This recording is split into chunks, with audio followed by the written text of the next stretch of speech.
महत्त्वपूर्ण बैठकीला उपस्थित राज्याचे लोकप्रिय उपमुख्यमंत्री देवेंद्र फडणवीसजी, आपले मागासवर्ग आयोगाचे अध्यक्ष जस्टिस सुकरे साहेब आणि सर्व, मी नाव घेत नाही, आयोगाचे सर्व सदस्य आणि मुख्य सचिव, अतिरिक्त मुख्य सचिव आणि भांगे, सर्वप्रथम मी सगळ्यांना आपल्याला मनापासून धन्यवाद देतो. आपल्या सगळ्यांचे आभारही मानतो. याचं कारण एवढ्या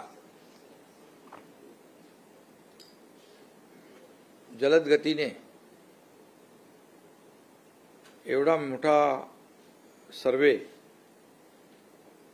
आपण पूर्ण केला. मराठा समाजाचं शैक्षणिक आणि सामाजिक आर्थिक मागासलेपण तपासण्यासाठी राज्य शासनाने राज्य मागास वर्गाला टर्म्स ऑफ रेफरन्स दिला होता आणि त्याप्रमाणे राज्य मागास वर्ग आयोगाने अतिशय वार फुटिंगवर, मी म्हणेन डे नाईट काम केलं आणि जवळपास यामध्ये 3.5 ते 4 लाख लोक डे नाईट काम करत होते. आणि आपल्याला यामध्ये अनेक लोकांनी मदत केली, जे यापूर्वी देखील देवेंद्र फडणवीसजी मुख्यमंत्री असताना जे मराठा समाजाला आरक्षण दिलं होतं आणि ते सुप्रीम कोर्टात टिकलं होतं, हायकोर्टामध्ये, आणि दुर्दैवाने सुप्रीम कोर्टामध्ये ते रद्द झालं. पण हायकोर्टामध्ये जे आणि मराठा समाजाला आरक्षण देण्यासंदर्भात ज्यांनी त्यावेळेस सहकार्य केलं होतं, या सगळ्यांची मदत आपल्याला या कामामध्ये मिळाली. आणि त्यामध्ये मागासवर्ग आयोग, सुकरे साहेबांनी आणि त्यांच्या टीमने ज्या गोष्टींची, ज्या यंत्रणांची आवश्यकता होती, त्या सर्व यंत्रणा यामध्ये कामी आणल्या, त्यांचं सहकार्य घेतलं आणि आज हा अतिशय महत्त्वाचा असा अहवाल या ठिकाणी शासनाला त्यांनी सुपूर्द केलेला आहे. सदर अहवाल मंत्रिमंडळाच्या बैठकीमध्ये ठेवला जाईल आणि त्यामध्ये सादर करून शासन निर्णय घेईल. आणि त्यासाठी विशेष अधिवेशन 20 फेब्रुवारीला आपण जाहीर केलेला आहे. त्या अधिवेशनामध्ये या बाबतीमध्ये चर्चा होईल. या कामामध्ये जिल्हाधिकारी, विभागीय आयुक्त, मनपा आयुक्त आणि त्यांची सगळी टीम ही काम करत होती आणि जवळपास 2.25 कोटींपेक्षा जास्त कुटुंबांचं सर्वेक्षण यामध्ये करण्यात आलं. त्यामुळे मी पुन्हा एकदा सांगतो की आदरणीय सुकरे साहेब आणि त्यांच्या टीमचं मनापासून मी अभिनंदन करतो. ज्या पद्धतीने काम झालेलं आहे त्यामुळे आम्हाला शासनाला विश्वास आहे की मराठा समाजाला शैक्षणिक आणि सामाजिक मागासलेपणावर टिकणारं, कायद्याच्या चौकटीत बसणारं आरक्षण ओबीसीला कोणताही धक्का न लावता, इतर समाजावर कुठलाही अन्याय न करता या ठिकाणी मराठा समाजाला देय असलेलं टिकणारं आणि कायद्याच्या चौकटीत बसणारं आरक्षण देता येईल, मिळेल असा विश्वास आम्हाला वाटतोय. त्यामुळे मी पुन्हा एकदा आपल्या सगळ्यांना मनापासून आज जास्त बोलणं या ठिकाणी उचित नाही. आपण आम्हाला अहवाल दिलेला आहे, सुपूर्द केला आहे. त्यासाठी खूप आपण सगळ्यांनी मेहनत परिश्रम घेतलेले आहेत आणि त्यामुळे मी पुन्हा एकदा शासनाच्या वतीने मनापासून आपल्याला धन्यवाद देतो.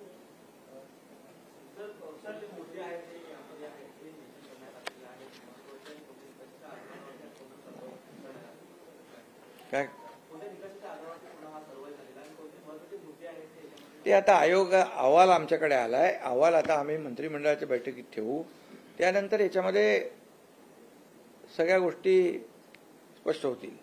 मराठा समाजाला आरक्षण मिळाल्यानंतर जे आता ओबीसी मध्ये काही मराठा समाजाची लोक म्हणजे कुटुंब आहेत ते ओबीसी मध्ये गेलेले आहेत. आता जे मराठा समाजाचं स्पेशल आरक्षण असेल ते त्यांना लागू होईल नाही. याच्यामध्ये मराठा समाजाला आरक्षण आपण देताना जे तुम्ही म्हणाला ते कुणबी दाखल्यांचा विषय, ज्याच्या जुन्या नोंदी कुणबी आहेत 1967 पूर्वीच्या, त्या जुन्या नोंदीचा कायदा आहे पूर्वीचा, आपण काय नवीन केलेला नाही.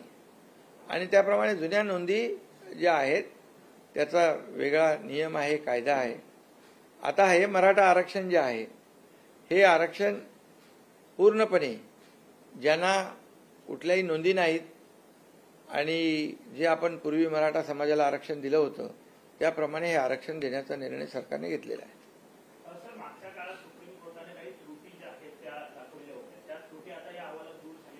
आता ते अहवालामध्येच ते आता आयोगाने काम केलं ना, म्हणून तर मी त्यांना धन्यवाद दिलेत की ते सगळंच त्यांच्या समोर होतं.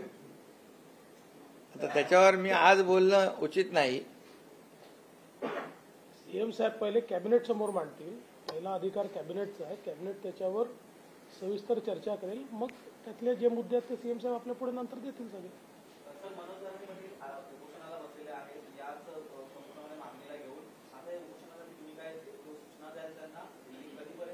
नाही, खरं म्हणजे मी एवढंच सांगू इच्छितो की आता 20 तारखेला विशेष अधिवेशन आहे. त्याच्या अगोदर कॅबिनेटमध्ये चर्चा होईल. सरकार एकदम सकारात्मकपणे काम करते.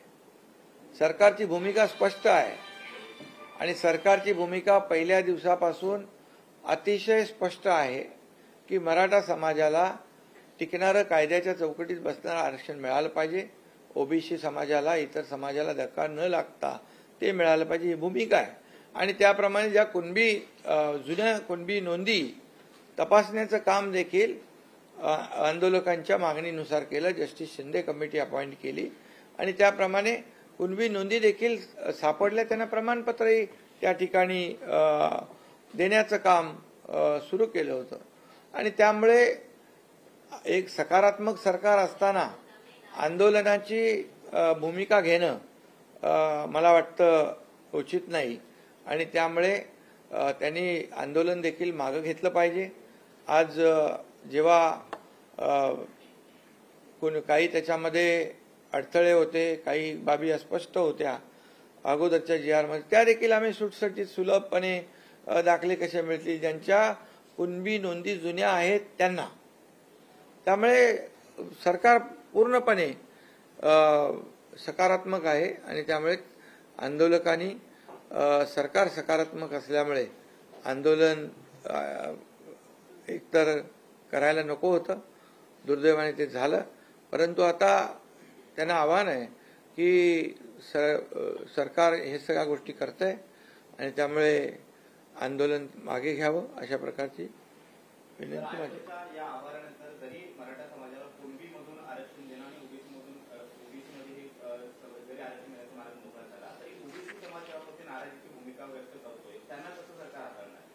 नाही, यामध्ये मी पहिल्यांदाच सांगितलं की सरकारची भूमिका कुठल्याही समाजाचं आरक्षण काढून दुसऱ्या समाजाला देण्याची भूमिका नाही. ही भूमिका अगदी पहिल्या दिवसापासून आम्ही मांडतोय आणि जे काय आम्ही निर्णय घेतोय ते कुठलेही निर्णय इतर समाजावर अन्याय होऊन मराठा समाजाला न्याय देण्याचं काम त्या ह्याच्यातून होईल असं कुठलंही आम्ही, शेवटी सगळे समाज आम्हाला एकच आहे, एक समान आहे. त्यामुळे ही भूमिका सरकारची पहिल्या दिवसापासून स्पष्ट आहे आणि काही ओबीसी नेत्यांनी बघितलं, ते नोटिफिकेशन पाहिलं आणि त्याच्यामध्ये त्यांनी पाहिल्यानंतर त्यांनी भूमिका सकारात्मक स्पष्ट केलेली आहे. त्यामुळे आणखी ज्यांचा काही गैरसमज असेल तोही दूर होईल. धन्यवाद.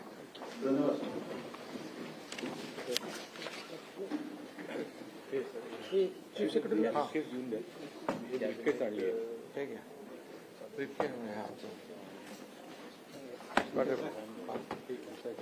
हो करेक्ट.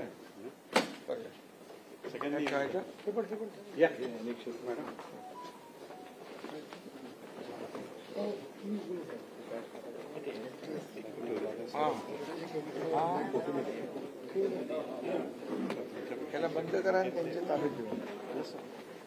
उलट करा. उलट उलट हे असं करा.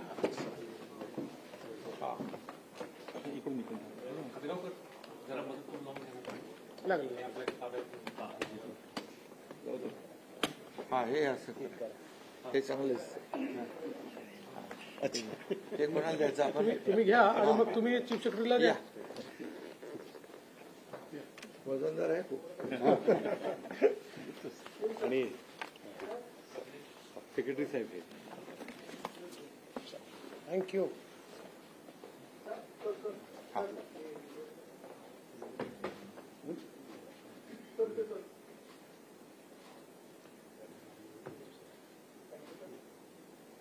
चला.